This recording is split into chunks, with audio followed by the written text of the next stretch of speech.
இல்லை நமக்கு ஒரே கன அளவை கொண்ட இரு உருளைகள் அப்படி சொல்லி கொடுத்துருக்காங்க.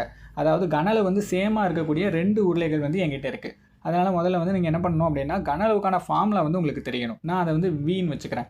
அதுக்கான ஃபார்முலா வந்து πr². ஓகேவா? ஸோ நம்மகிட்ட 2 உருளைகள் இருக்கிறதுனால v1:v2ன்னு எழுதிக்கிறேன். ஓகேவா? v1:v2.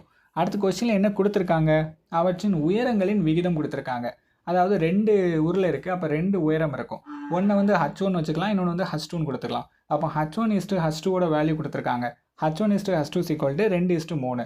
இஸ்ட்டுங்கிறத டிவைட்னு எழுதிக்கலாம். அப்போ h1/h2 = 2/3ன்னு எழுதிக்கிட்டேன். ஓகே, ஸோ இது உங்களுக்கு புரிஞ்சிருக்கும். அடுத்த கொஸ்டினில் என்ன கேட்டிருக்காங்க? ஆரங்களின் விகிதம் கேட்டிருக்காங்க.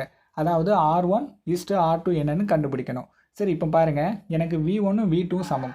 விக்கான ஃபார்முலா தெரியும், πr²h. அப்போ v1 எப்படி எழுதிப்பீங்க? πr1²h1 எழுதிப்பீங்களா? அதே மாதிரி இங்கே πr2²h2ன்னு எழுதிப்பீங்க.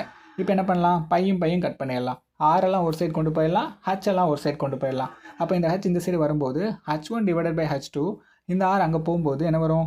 r2²/r1² வரும். எனக்கு இந்த நமக்கு தான் கொஸ்டின்லேயே h1/h2ஓட வேல்யூ கொடுத்துட்டாங்களே, அதை இல்லை சப்ஸ்டியூட் பண்ணிடுங்க. 2/3 = r2²/r1². இப்போ எனக்கு இந்த ஸ்கொயர்டு வந்து வேண்டாம். அப்போ என்ன பண்ணணும்? அந்த சைடு ரூட் எடுக்கணும். அப்போ ரூட் எடுத்துருங்க. ரூட் எடுத்தால் ஸ்கொயர்ட் போயிடுமா? அப்போது r2/r1ன்னு வரும். சரிங்களா? r1 = அங்கே √2/√3ன்னு வரும். நான் ஆல்ரெடி சொன்னேன், டிவைடை இஸ்ட்டுன்னு எழுதிக்கலாம்.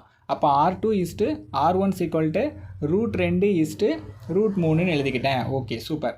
இப்போ எனக்கு r1:r2 தான், r2:r1 கிடையாது. அப்போது r1:r2 இங்கேயும் அதே போல் மாறிடும், √3:√2ன்னு வரும். ஸோ இதான் ஆன்சர். ஓகேவா?